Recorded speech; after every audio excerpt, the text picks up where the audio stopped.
Assalamualaikum warahmatullahi wabarakatuh.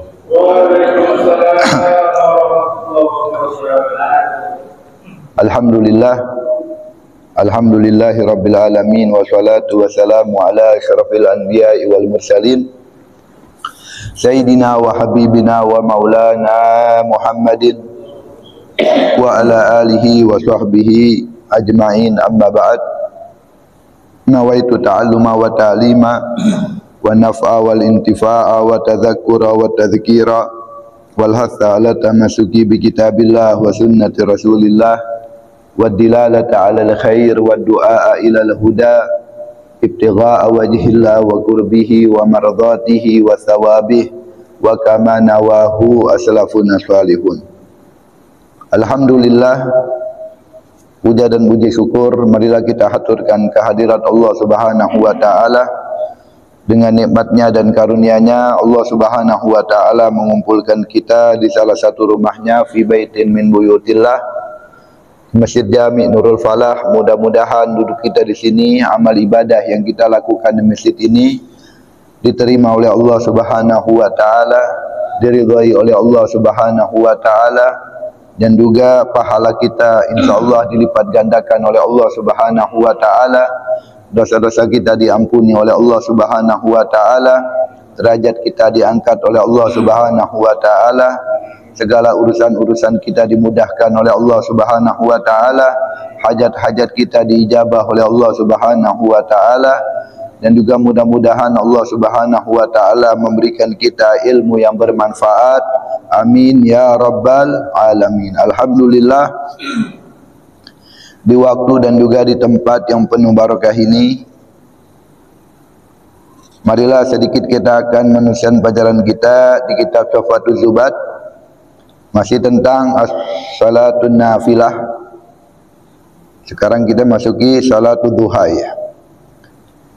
Qala an-nazim al-imam Ibnu Ruslan rahimahullah rahmatal abrar wa nafa'ana Allah bihi wa bi asrarihi wa bi barakatihi fid darain amin. Qal thumma tarawihu fanadban tuf'alu thumma duha wa hiya thamanun afdalu tintani adna hawa waqtuha huwa min irtifa'i khamsi hatta al-istiwa wa naflu fil laili minal muakkadi wa nadabu tahiyatan lil masjidi sintani fi taslimitin la aktsara tahsulu bil fardi wa naflun akhara la fardu rak'atin wala janazati wa sajdatin nusyukri au tilawati.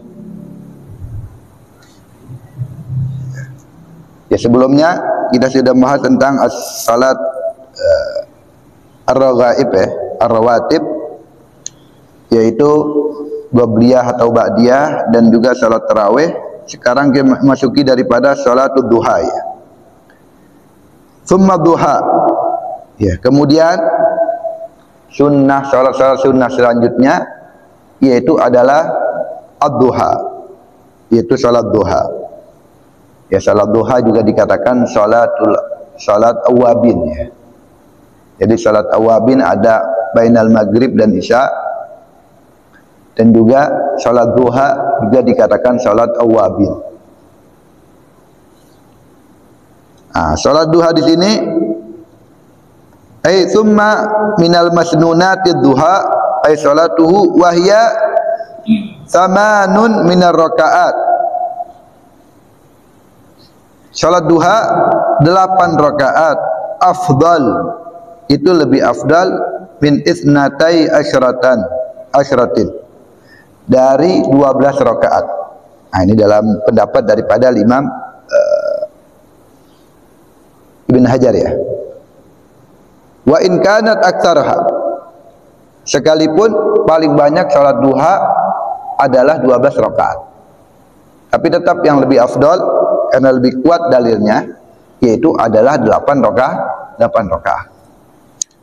Jadi aqallu duha adalah tintan, yaitu 2 rakaat. Ya, wa huwal mu'tamad ya. Sintani adnaha, ay aqalluha, paling sedikitnya salat duha yaitu adalah 2 rakaat. Wa adnal kamal, dan paling sedikitnya dikatakan sempurna adalah arbaun, 4 rakaat. Wa akmal minhu sittun. Ada yang lebih sempurna dari 4 rakaat yaitu 6 rakaat. Tapi yang afdal adalah 8 rakaat. Sekalipun paling banyak salat duha adalah 12 rakaat. Jadi aqall, paling sedikitnya salat duha adalah 2 rakaat. Paling banyaknya ada 2 pendapat ulama. Ibn Hajar mengatakan 8 rakaat. Imam Ramli mengatakan 12 rakaat. Tapi tetap, sekalipun yang mengatakan bahwasanya paling banyak salat duha ada 12 rakaat, tapi tetap yang lebih afdal adalah kerjakan salat duha adalah 8 rakaat. Ya, jadi paling sedikitnya 2 rakaat, paling afdalnya dikerjakan yaitu adalah 8 rakaat, dan paling banyaknya 12 rakaat. Wa yusannu an yusallim min kulli rakaatain, dan disunahkan salam setiap 2 rakaat. Ya, jadi setiap 2 rakaat salam. Ya, setiap 2 rakaat salam. Ya, sampai 8 rakaat. Wa yanwi rakaatain minad duha, dan dia niat 2 rakaat dari salat duha. Nah, ini keutamaan duha ini banyak sekali ya. Nah, salat duha ini yang afdalnya itu dikerjakan di masjid. Jadi ya, umumnya sunnah itu yang afdal dikerjakan di rumah. Ya, dikerjakan di rumah. Ada beberapa salat yang dikerjakan di masjid itu lebih afdal daripada rumah. Salat sunnah ya. Kalau salat wajib sudah pasti. Ya, yang afdal di masjid. Tapi kalau salat sunnah yang afdal di rumah. Ya, kecuali ada beberapa. Di antaranya duha. Di antaranya duha yang afdal, ya, walaupun sunnah dikerjakan di di masjid. Ya, salat tahiyatul masjid, karena emang harus di masjid. Kemudian salat safar atau gudu musafar, kembali dari bepergian, sebelum masuk ke rumah, ke masjid dulu untuk mengerjakan salat safar. Ya. Atau pengen bepergian, sebelum bepergian, ya, keluar dari rumah, ya, pengen berangkat, mampir dulu ke masjid untuk melaksanakan salat safar. Ya, untuk bepergian, salat untuk bepergian. Nah, ini yang afdal dikerjakan di rumah. Nah, di antaranya duha. Ya, salat duha ini yang afdal dikerjakan di masjid ya.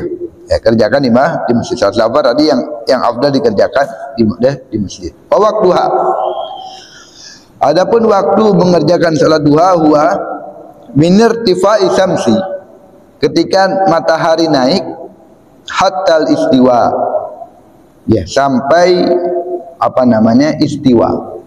Jadi mulainya waktu duha itu ketika naik itu, matahari itu naik dengan ukuran 1 tombak. Ya, dengan ukuran 1 tombak. Ya, 1 tombak itu 4 derajat. Ya, jadi ada di sini ada waktu isyraq. Kalau ada waktu isyraq, itu waktu naiknya, itu waktu terbitnya matahari.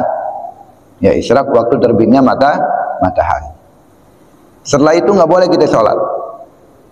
Ya, habis waktu subuh nggak boleh kita sholat.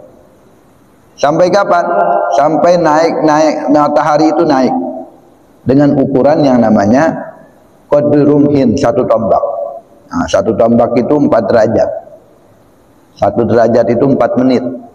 Ya, 4 menit dikali 4 16 menit. Jadi setelah habisnya waktu subuh 16 menit, setelah itu baru masuk yang namanya waktu duha. Ketika matahari sudah naik dengan ukuran 1 tombak. Sampai kapan waktu duha itu? Hatta istiwa. Ya, sampai matahari di tengah. Ya, ketika sampai matahari di tengah. Nah, ini jadi terus apa namanya, jam 11:30 masih disunahkan salat duha. Berarti sudah habis 11:30. Ya. Jadi ketika kalau zuhur jam apa namanya jam 12 lewat sekarang ya, lewat 4 atau lewat 3, ya jam 12 itu apa namanya kurang lewat 2 menit, itu sudah habis yang namanya waktu duha. Ya palingan beda sebentar doang kan. Istiwa itu palingan beberapa detik aja, nggak sampai 1 menit. Setelah itu masuk waktu masuk yang namanya waktu zuhur. Jadi kalau kita datang hari Jumat ya, sebelum masuk waktu Jumat kurang 10 menit lagi waktu Jumat kita masuk sini. Ya kita belum salat duha, kita niat duha. Ya kita niat duha, salat duha karena masih ada waktu duha. Wal ikhtiyar, yang paling afdal memilih daripada fi'luha, mengerjakan salat duha inda mudiru bin nahar, ketika lewat 1/4 siang. Ya, ketika lewat yang namanya 1/4 siang. Jadi yang dikatakan siang ini dibagi menjadi 4. Ya, dari waktu subuh sampai waktu maghrib. Ya, subuh 5:30 ya, gambarnya 5, 5:30, 6:30, 7:30, 8:30, 9:30, 10, 10:30, 11:30, 11:30, 1, 2, 3, 4, 5, 6, 13 jam setengah. 13 jam setengah dibagi 4. Ya, 13 jam setengah dibagi 4. Ya, kalau 3 jam itu 3 jam setengah dah. Ya, kurang lebih 3 jam 40 menit. Jadi setiap per 3 jam 20 menit atau 3 jam 40 menit, ya, itu 1/4 siang pertama. Ya, 5:30, 5:30, 7:30, 7:30, 7:30 ditambah 40 menit. Jadi jam 8 lewat 10 menit. Jam 8 lewat 10 menit. 8:30 lah ya gambaran. Itu dari 5:30 sampai 8:30 itu 1/4 yang pertama. 8:30 sampai jam 12 gambaran aja. Itu 1/4 yang kedua. Jam 12 sampai jam 3 ya, itu 1/4 yang ketiga. Jam 3 sampai maghrib itu 1/4 yang keempat. Kalau dibagi 4. Kalau dibagi 4. Yang afdal mengerjakan salat duha yaitu apa? Inda mudi, ketika melewati rubi'in nahar, 1/4 yang pertama. Jadi 8:30 lewat dikit. Ya, 8:30 lah tadi hitungan. 8:30. Itu yang paling afdal dikerjakan di waktu duha. Pokoknya lewat daripada 1/4 yang pertama, lewat sedikit, lewat 10 menit, itu yang paling afdal dikerjakan salat duha. Ya, walaupun setengah jam 7 udah boleh kita mengerjakan salat duha. Kenapa kita yang afdal mengerjakan salat duha setelah melewati apa namanya 1/4 yang pertama? Jadi masuk 1/4 kedua berarti ya. Jadi masuk 1/4 yang kedua yang pertama. Jadi setiap kita sholat itu 1/4 siang ada sholatnya. Jadi setiap waktu per 1/4 siang itu kita ada sholat. 1/4 yang pertama sholat subuh. 1/4 yang kedua sholat duha. 1/4 ketiga kita sholat zuhur. 1/4 yang keempat kita sholat asar. Makanya yang paling afdal mengerjakan salat duha sudah masuk 1/4 yang kedua. Awal masuk 1/4 yang kedua, ya, mulai masuk. Nah, situ yang afdal dikerjakan. Pokoknya lewat dari 1/4 yang pertama Berarti apa namanya? Seperempat yang kedua. Itu yang afdalnya aja ya. Afdalnya. Wa warada fiha akhbarun katsir. Dan telah datang yang namanya akhbar, hadis-hadis yang banyak sekali tentang keutamaan dan keistimewaan daripada salat duha. Di antaranya man hafadha ala syaf'ati duha ghufirat lahu dhunubuh wa in kanat mithla zabadil bahr. Barang siapa yang menjaga salat duha, maka dosa-dosanya akan diampuni oleh Allah Subhanahu wa taala sekalipun dosanya sebanyak daripada buih yang ada di lautan. Di hadis yang lain Nabi SAW bersabda, la yuhafiz ala salati duha illa awwab. Tidaklah orang menjaga salat duha kecuali awwab, ya, orang yang kembali ke jalan Allah Subhanahu wa taala. Makanya dikatakan salat duha itu adalah salat awwabin. Di hadis yang lain Nabi SAW bersabda, yusbihu ala kulli sulama min ahadikum sadaqah. Setiap pagi, ya, setiap orang itu sendi, orang itu butuh untuk disedekahi. Jadi setiap pagi ini yang ada di tubuh kita ini kan sendi, ya, antara tulang sama tulang sendi. Ya, sendi di tubuh kita ini ada 360 sendi. Ya, di dalam tubuh kita ada 360 sendi. Semuanya setiap pagi ini sendi kita ini butuh untuk disedekahi. Ya, kullu tasbihah sedekah. Setiap kita mengucapkan subhanallah itu satu sedekah.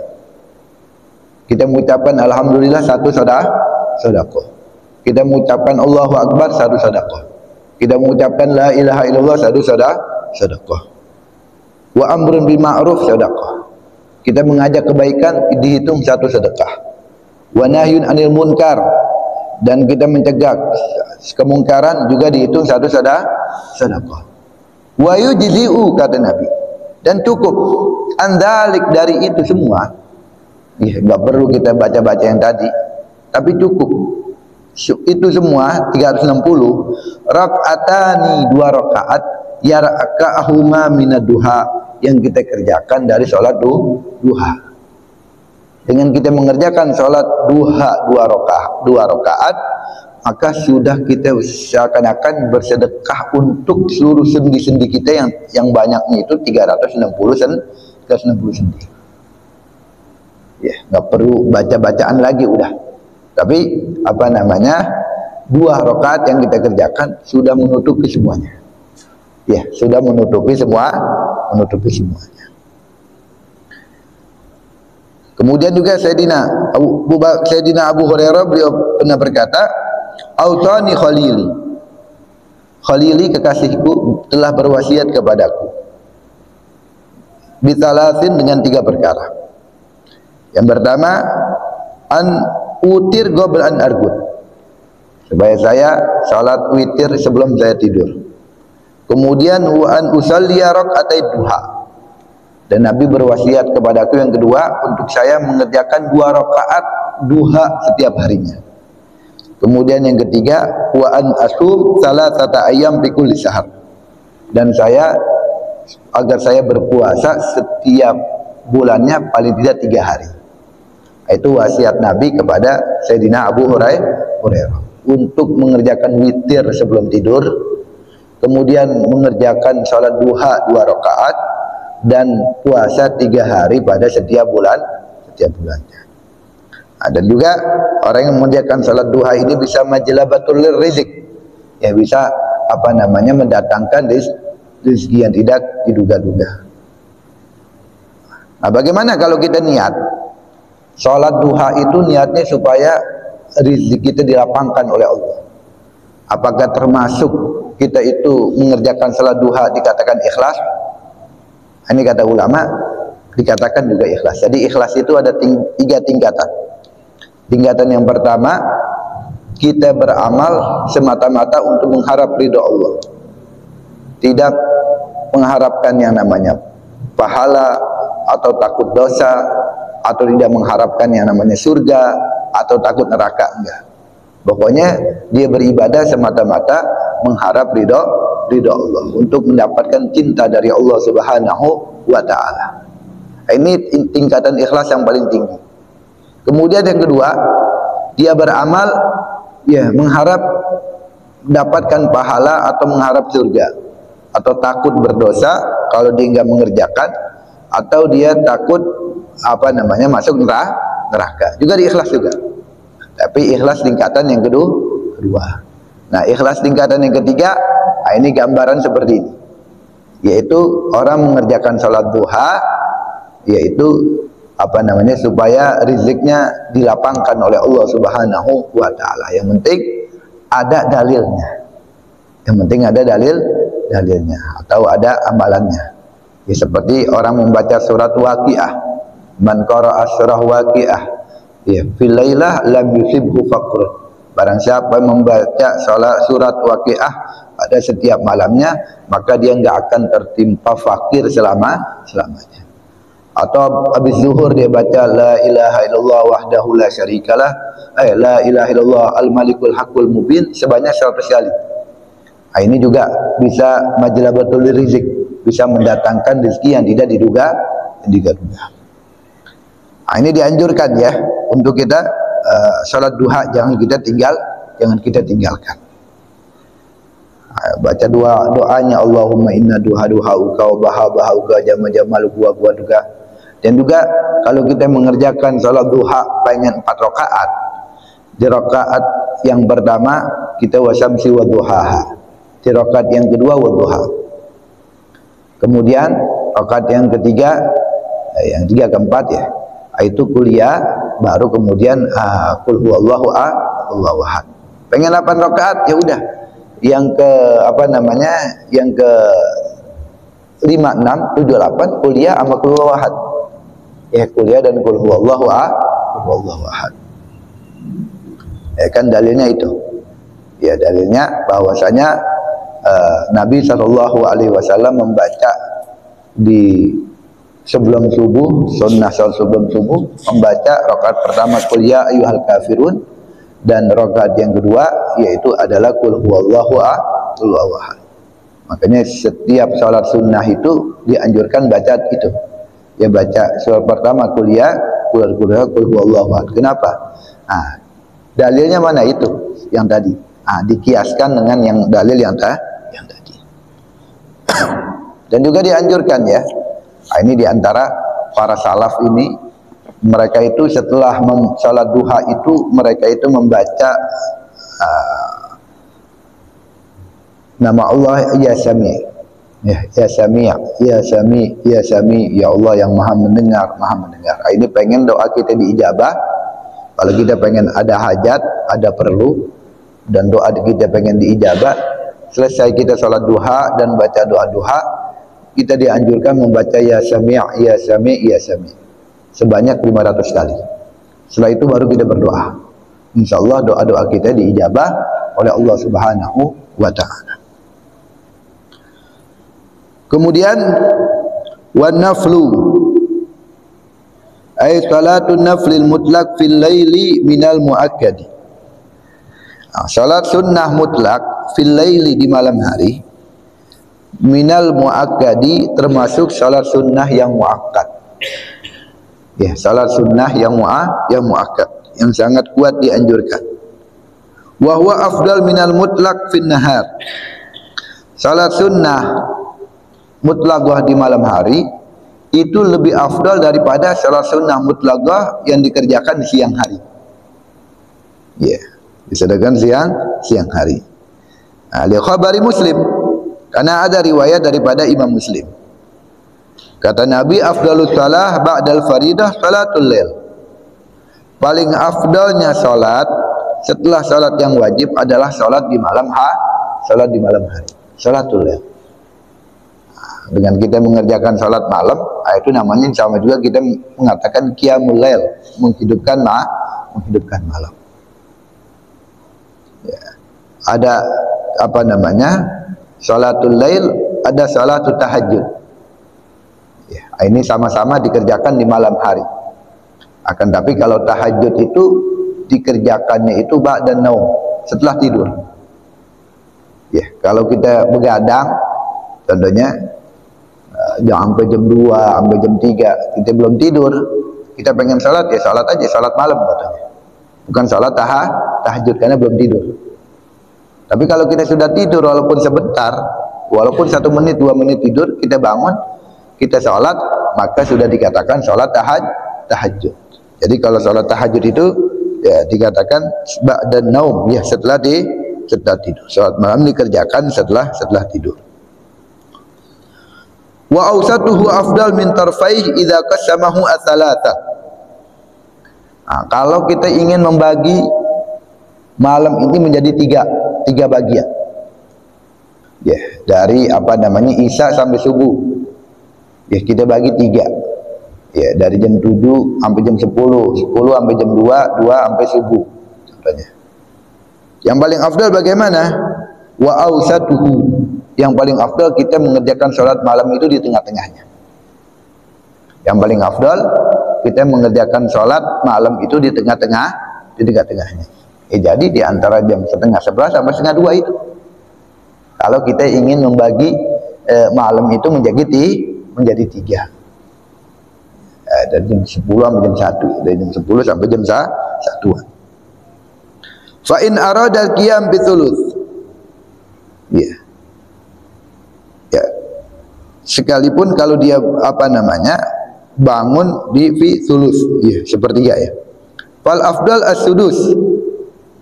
Ar-rabi wal khamis. Tapi kalau kita pengen bagi malam itu 1/6, ya, 1/6 kita bagi malam, maka yang paling afdal kita mengerjakannya yaitu adalah di waktu yang kelima, yang keempat sama yang kelima. Ya, kalau di waktu malam itu dari Isya sampai subuh dibagi 6, 2 jam sekali kan. Yang afdal itu adalah di bagian yang keempat sama yang kelima. Ya, bagian yang keempat sama yang kelima. Di khabar disebutkan dalam hadis, ahabbu shalah ilallah salatu Daud, kata Nabi. Paling afdalnya salat di sisi Allah adalah salatnya Nabi Daud. Kana yanamu nisfal lail wa yaqumu thulutsah wa yanamu sudusah. Adalah beliau itu tidur ya di tengah malam, kemudian 1/3-nya dia bangun, wa yanamu sudusah, kemudian di 1/6 terakhirnya tidur lagi Nabi Daud sampai masuk waktu subuh. Summa akhiruhu afdal min awalihi in qasamahu nisfain. Tapi kalau kita ingin membagi malam itu menjadi dua bagian, ya, maka pilihan yang terakhir itu untuk sholat qiyamul lail itu lebih afdal. Contohnya dari habis Isya kita mau langsung tidur, pengen nanti jam 12 bangun, ya. Atau pilihannya kita kita sholat dari habis Isya sampai jam 12 kita tidur. Yang afdal adalah habis Isya kita tidur. Kalau kita pengen bagi dua malam, yang satu tidur, yang satu untuk sholat. Dia tidur habis Isya, bangun yang namanya jam 12, baru dia sholat malam sampai subuh. Kalau kita pengen bagi malam itu 2 bagian. Wa isahabu an yusallim min kulli rak'atain. Dan disunahkan salam pada setiap 2 rakaat. Ya, setiap 2 rakaat dia salam. Karena salatul lail masna kata Nabi. Salat malam itu dikerjakan 2 rakaat. Wa isannu tahajjud wa huwa naflu fil lail ba'da naum. Dan disunahkan tahajud, yang dikatakan tahajud huwa naflu fil lail, adalah salat sunnah di malam hari ba'da naumin, setelah tidur. Ya, setelah tidur. Wa yukrahu tarku tahajjudin i'tadah bila udhrin. Dan dimakruhkan meninggalkan salat tahajud jika dia terbiasa mengerjakan salat tahajud tanpa udzur. Dia biasa bangun salat tahajud, kemudian dia tinggalin tahajud. Ini makruh. Makruh. Kecuali udzur, dia sakit atau lain sebagainya, maka tidak makruh. Tapi kalau yang sudah terbiasa dia mengerjakan salat tahajud kemudian ditinggalkan, ini hukumnya hukum makruh. Ya. orang yang sholat di malam hari itu akan bercahaya mukanya di siang hari.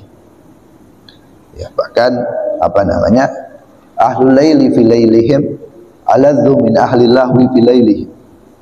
Ya, orang ahlu malam di malamnya mereka itu lebih nikmat daripada ahlul lahwi, orang yang lalai pada lalainya mereka. Kadang orang lalai itu merasakan enak dan nikmat. Itu kalah, nggak ada apa-apanya kepada orang yang sudah mendapatkan kenikmatan orang yang biasa bangun malam.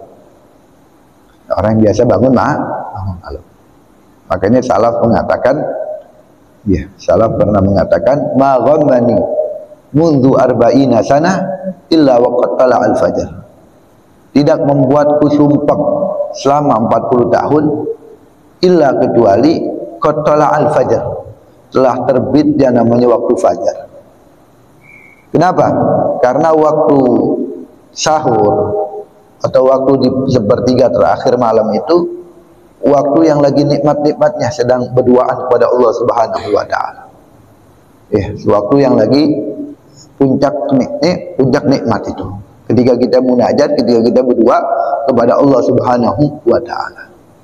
Lagi enak-enak, habis waktunya. Masuk ke namanya waktu subuh. Makanya maghamani, tidaklah membuat aku sumpah selama 40 tahun illa waqad tala'al fajar, kecuali telah terbit waktu fajar. Bukan berarti nggak suka salat subuhnya, bukan. Akan tetapi karena lagi enak-enak berdoa kepada Allah Subhanahu wa taala. Dan juga makruh wa qiyamul lail yudiru, bangun malam yang membahayakan. Ya kalau dia itu lagi enggak oleh dokter enggak boleh untuk bangun malam, kemudian dia tetap bangun malam, ini makruh juga. Kemudian wa tahsisu lailah bi qiyamis shalah, mengkhususkan malam aja. Contohnya malam Jumat, cuman malam Jumat doang dia itu mengerjakan salat tahajud, yang lain dia enggak mengerjakan salat tahajud. Ini juga makruh. Ini mengkhususkan malam. Kita enggak boleh mengkhususkan dalam ibadah. Wa yata'akkad iktsaru du'a wal istighfar fi jami'i sa'atil lail, dan dianjurkan sangat kuat untuk memperbanyak baca doa dan juga istighfar, baca istighfar. Yanzilu rabbuna ila sama'id dunya, Allah Subhanahu wa taala turun di sepertiga terakhir malam. Almin doain, barang siapa orang yang berdoa maka saya akan ijabah doanya. Amin mu'almin mustaghfirin fa'aghfiralah, adalah orang yang membaca istighfar saya akan ampuni dosa-dosanya. Dan Allah telah puji hamba-hambanya yang membaca istighfar di waktu sahur. Kata Allah, wabil ashari hum yastaghfirun, dan di waktu sahur mereka itu membaca istighfar. Makanya ketika kita di waktu istighfar, jangan kita lupa untuk berdoa dan juga membaca di waktu sahur ya. Di waktu sahur kita baca istighfar, minta ampun. Kalau kita bangun tengah malam kita nggak kuat dah untuk sholat contohnya, tapi kita mendusir, paling nggak lisan kita membaca istighfar, kita meminta ampun kepada Allah Subhanahu wa taala di waktu sahur. Fi jami sa'atil lail, pokoknya di sepanjang malam dianjurin untuk banyak doa dan istighfar. Wa finis bil akhir akad, dan di setengah terakhir malam itu lebih kuat lagi disunnahkannya. Wa inda sahar afdal, dan di waktu sahur ini paling afdal untuk kita membaca istighfar. Ya, terlebih lagi di waktu sahur dan Lailatul Jum'ah pada malam Jumat. Ini doa yang enggak ditolak, yaitu di waktu sahur. Ya, ketika anak-anak Nabi Yakub itu datang kepada Nabi Yakub supaya Nabi Yakub minta kepada Allah untuk mengampuni dosa-dosa mereka karena mereka telah membuang Nabi Yusuf ke sumur. Ya abana astaghfir lana dzunubana inna kunna khati'in. Wahai ayah kami, mintakanlah ampun kepada Tuhan kami karena kami telah berbuat salah, telah membuang Nabi Yusuf ke sumur. Apa jawab Nabi Yusuf? Apa jawab Nabi Yakub? Saufa astaghfiru rabbi innahu wal ghafurur rahim. Saufa, ya akan. Ya nanti saya akan minta ampun kepada Tuhanku. Saya akan minta ampun kepada Tuhan. Ini kata ahli tafsir mengatakan, ahli mufassirin mengatakan, kenapa kok Nabi Yakub gak langsung doain aja mintain ampun untuk Allah, tapi saufa, ya nanti saya akan minta ampun kepada untuk kalian kepada Allah Subhanahu wa taala. Ya, karena apa? Karena Nabi Yakub ini menunggu waktu sahur. Karena waktu sahur adalah waktu yang ijabah. Ada lagi tafsir yang mengatakan menunggu Lailatul Jum'ah. Karena malam Jumat adalah malam yang ijabah. Apalagi kalau kita gabungin tuh di waktu sahur dan di malam Jumat. Ya, sudah benar-benar waktu yang diijabah oleh Allah Subhanahu wa taala. Wallahu a'lam bishawab. Itu kita dianjurkan ya salat duha dan juga salat malam dan juga salat tahajud. Ya mudah-mudahan yang sedikit insyaallah bermanfaat. Amin ya rabbal alamin. Alladzina amanu wa tatma'innu qulubuhum bi dzikrillah. Ala bi dzikrillah tatma'innul qulub fa'lam annahu la ilaha illallah.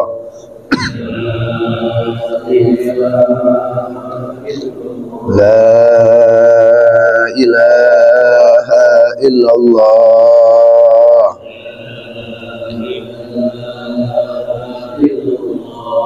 La ilaha illallah.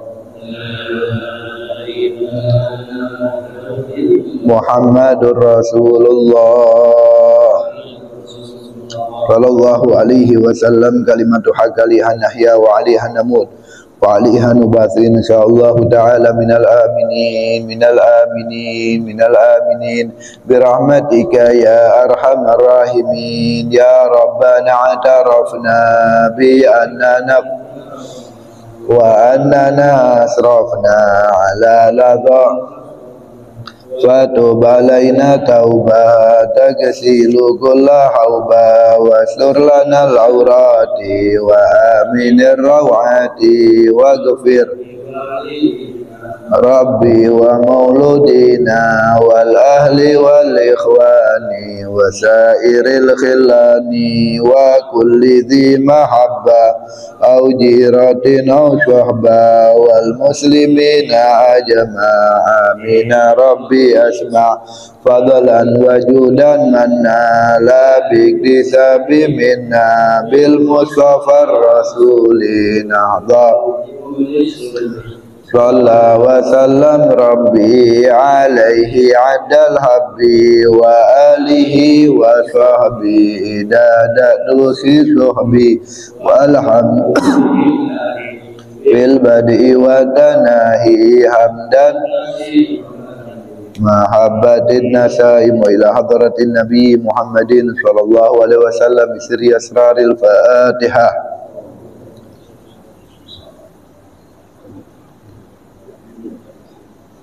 Kurang lebihnya mohon maaf. Assalamualaikum warahmatullahi wabarakatuh.